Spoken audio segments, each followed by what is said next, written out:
So, Caitlin Clark is playing a game. And there's this issue with her and Angel Reese. There's this, Caitlin Clark pushes one of the teammates of Caitlin Clark. I'm sorry, Angel Reese pushes one of the teammates of Caitlin Clark. Caitlin Clark fouls Angel Reese. Angel Reese does one of these LeBron flops and falls on the ground. I mean, she learned it from LeBron. Falls to the ground. And the next thing you know, DeMarcus like, oh my God, she's protected. Oh, it's all because she's... Well, my goodness.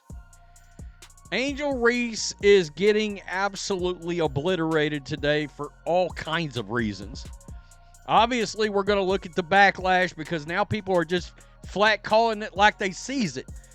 They're saying Angel Reese lied about a race hoax, just like Bubba Wallace, just like Jussie Smollett. And now, after the WNBA concluded their investigation and released the statement, people are demanding Angel Reese apologize. Patrick Bet-David just delivered a savage takedown of Angel Reese after her latest controversial stunt. He didn't hold back, calling her out with a truth bomb. Angel Reese isn't Caitlin Clark, no matter how much hype or flair she displays. Bet-David emphasized that basketball isn't just about the game, it's also about character and integrity. This fiery exchange has turned into a dramatic showdown, revealing the intense rivalry beyond the court. If you thought basketball was simply about skill, think again. This saga is packed with epic drama and jaw-dropping moments. Stay tuned for the ultimate mic drop before Angel pulls another stunt. Good. You know what I love watching? I love watching her highlights of missing shots. She's got to be the worst shooter you've met in your... Patrick Bet-David just called out what many American basketball fans were thinking, but too polite to say. He blew the whistle on the hype train before it derailed into delusion. What began as a simple game has transformed into a Shakespearean drama, blending TikTok beef, cable news outrage, and a hefty dose of racial tension. It's a chaotic mix, with ESPN's tears adding fuel to the fire. This saga has gone far beyond basketball, turning into a spectacle of ego, controversy, and spectacle. Bet-David's bold move cuts through the noise, exposing the absurdity and leaving everyone questioning where this drama is headed next. This is Angel Reese. Go ahead and play it. She needs a lot of attention. Go ahead. Yeah, the reason why we watching women's basketball is not just because of one person. It's because of me too, and I want y'all to realize that. Like, it's not just because of one person. A lot. Boom! What a move. Okay, so average WNBA viewership. Okay, game 7,300 in attendance. Okay. The average Angel Reese game is 10,100, 10,200. They come to watch her. You know what the average attendance is when Caitlin Clark plays home or the road? What? 15,000. Here's the rundown for anyone who missed the spark that set fire to the entire WNBA comment section. Caitlin Clark, America's hoops darling, the Steph Curry of college basketball, the only reason the WNBA's been alive lately, was just playing a typical hard-fought game. Then, Angel Reese entered the scene. If Caitlin is the league's best hope for survival, Reese seems to be its biggest risk. Full of drama, hype, and lacking in meaningful rebounds or dunks. What started as a simple game quickly turned into a wildfire of controversy, with Reese's antics igniting debates and chaos across social media and sports worlds. Jackie Robinson of the WNBA will be Caitlin Clark if she stays healthy. There's a group of them that would hope for her to be out. But why do you say she's going to be the Jackie Robinson of the WNBA? Well, it's not like she's the first white girl. She's not the first white girl, but she's the first white superstar at the levels where she's scoring these, the threes she's shooting. She's like a Steph Curry. She's the first actual superstar that people care. When's the last time we watched like college basketball? If I told you, tell me the greatest college basketball female basketball players last 30 years, and you watch I know her. She's our meet, but you look at some of these names, you see some of these people on how they do. Yeah. But Caitlin Clark came out the gates and put up some numbers. During a tense moment, Angel Reese bumped Caitlin Clark's teammate. In response, Clark committed a typical basketball foul, nothing out of the ordinary. But Angel, she went full LeBron James, falling to the floor dramatically as if struck by a meteor. Honestly, I haven't seen that much exaggerated flopping since Cristiano Ronaldo faked an injury. The spectacle turned a simple play into a theatrical show, fueling the controversy. It was a moment that captured the chaos and intensity of the game, blurring the lines between sportsmanship and performance. There was Caitlin's hard foul, which turned into a flagrant on Angel Reese, which sparked all the things that we dealt with last season. And The league currently is investigating any racism that happened from the fans or anything that was said. It's almost as if we didn't learn from last year that Twitter conversation turns into mainstream media conversation because the mainstream media still isn't quite hip to women's sports. They're not quite understanding this world, this game. As usual, the story blew up faster than your uncle on Facebook. Suddenly, it wasn't just about basketball. It turned into debates over race, gender, politics, and why the WNBA still struggles to fill a Starbucks. What started as a game became a battleground for social issues, overshadowing the sport itself and fueling endless online controversy. Okay, listen, y'all, this is what we've been waiting for. This is the letter for the investigation. Listen, in response to the WNBA's recently concluded investigation, they go on to say, "We appreciate the swift and thorough process undertaken by the WNBA to investigate these allegations, which were not substantiated. At Gamebridge Fieldhouse, we are committed to providing the best possible basketball experience for players and fans." But things only got more intense from there. Enter Robert Griffin III. Yes, RG3. The former NFL quarterback, now an ESPN analyst, occasional Instagram preacher, and self-proclaimed advocate for basic decency. He had the nerve to say something kind about Caitlin Clark, which immediately set off a firestorm. But the real shocker came from Ryan Clark, ESPN's outspoken outrage machine and apparently the self-poected guardian of Black authenticity. Instead of simply disagreeing with RG3, Ryan threw a curveball. Your opinion doesn't count because you married a white woman. Wait, what century are we in? Is there some secret handbook titled Valid Sports Opinions by Racial Purity? Forward, written by Skip Bayless, no doubt. This is where rational debate goes to die. According to Ryan, RG3's views on Angel Reese are invalid, not because of what he said, but because of his marriage. His marriage supposedly disqualifies his perspective on Black women in sports. Really, do we now need racial purity tests to speak on sports? Is this the new standard for ESPN contracts? The absurdity highlights how personal identity and racial politics have infiltrated conversations that should be about sports, not racial gatekeeping. The one thing we know about RG3 is he's not having conversations at his home about what Black women have to endure in this country, about what young Black women and athletes like Angel Reese have had to deal with being on the opposite side of Caitlin Clark's rise and ascension into stardom. Now let's shift focus to Angel Reese's performance, or rather the complete basketball disaster that played out live on TV. While everyone's busy policing RG3's marriage as if it's some kind of security clearance, Angel Reese was struggling through what might be the worst stat line this side of a middle school JV game. We're talking a staggering 22.7% shooting from the field. That's not just bad. That's did you forget to turn the hoop on terrible. At that rate, you have to wonder if the scoreboard operator is trolling.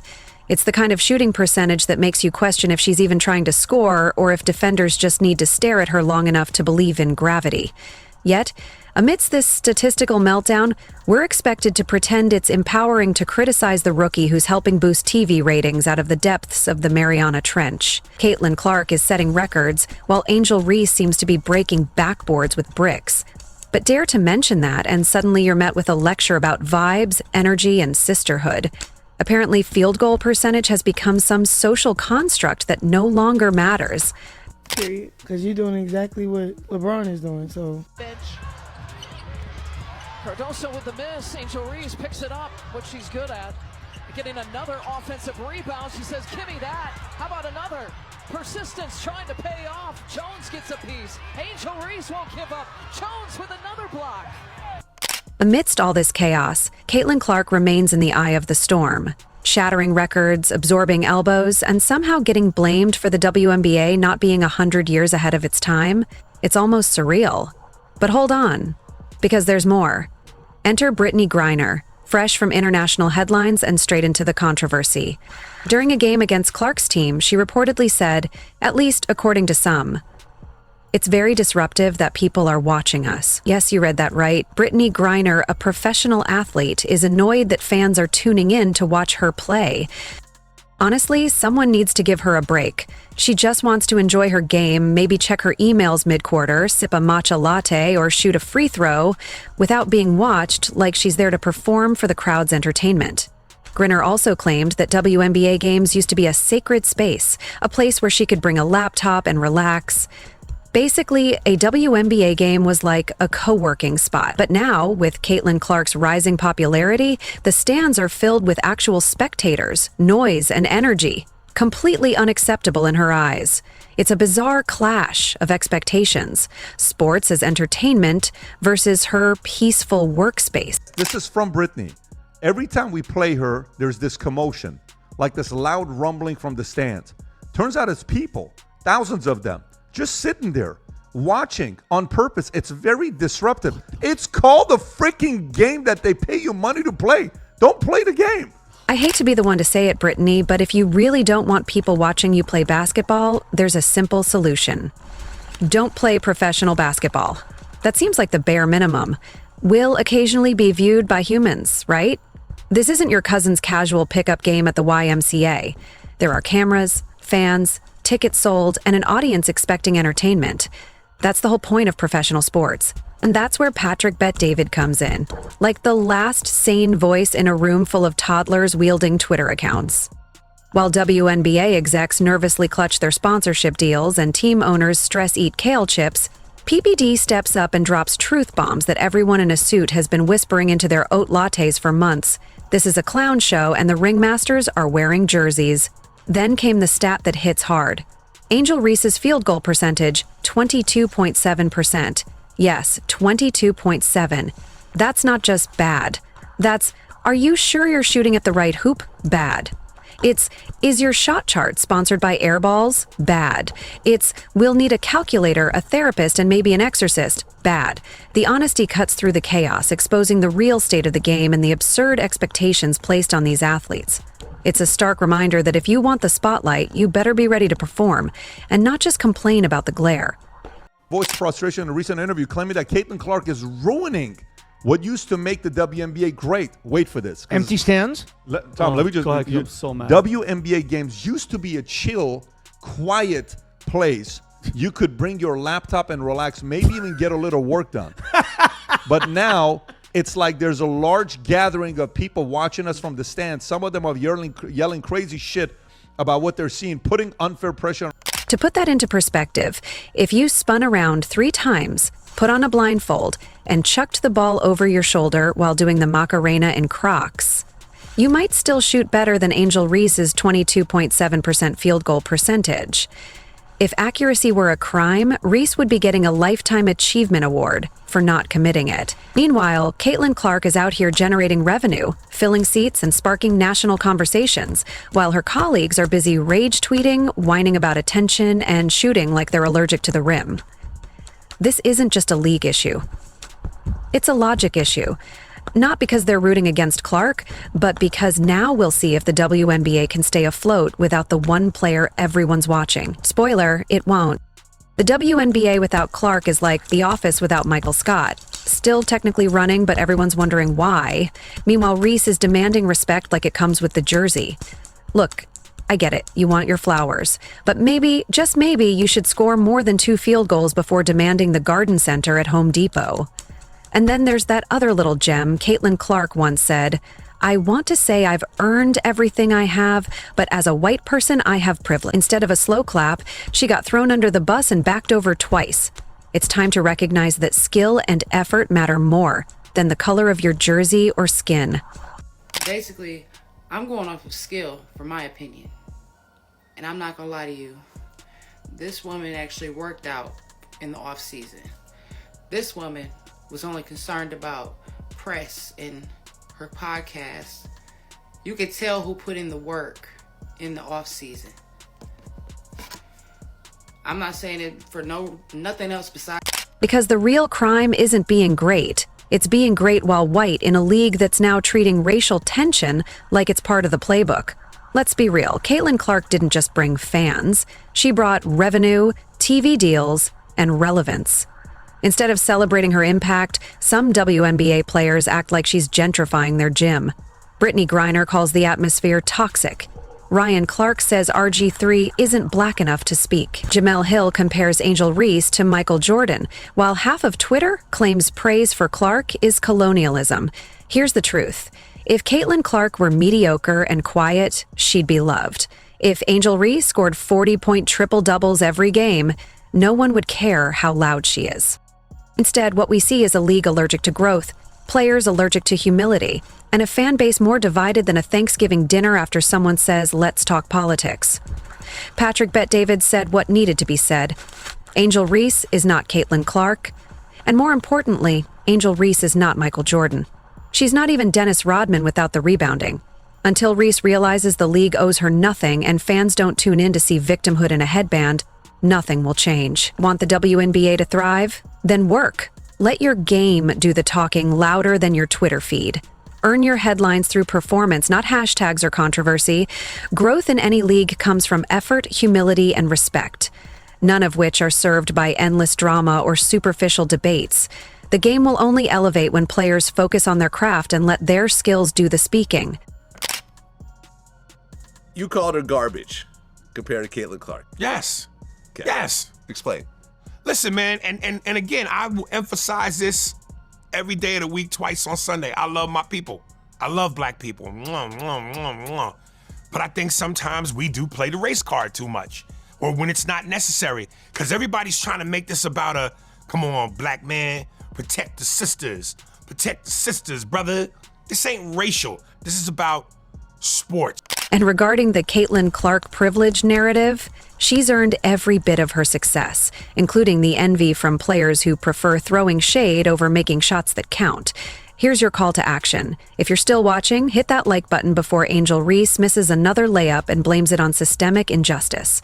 Don't forget to subscribe. Someone has to keep highlighting the difference between hype and genuine talent. Stay tuned, because if Caitlin Clark returns from injury and drops 30 points again, the WNBA drama is about to heat up for Season 2. And let's be clear, Angel Reese still isn't MJ. Guys, Caitlin's cooking. I'm talking about Martha Stewart, Gordon Ramsay cooking. She is cooking everybody in the WNBA right now. If you don't know Caitlin, here's a little backstory on her. She went to Iowa. She graduated from Iowa. She has the most points scored for a women's college basketball player ever. Not to mention, she has the most points scored out of any man ever in college basketball history. Meanwhile, Caitlin Clark is drawing millions of viewers, smashing records and transforming empty arenas into sold-out crowds. Instead of celebrating her success, some commentators like Ryan Clark are turning to racial politics as if it's a game. RG3 can't comment because he's married to a white woman? That's not about race, it's about performance. Caitlin Clark is genuinely talented. Angel Reese, she's loud. There's a clear difference. One attracts fans, the other stirs drama.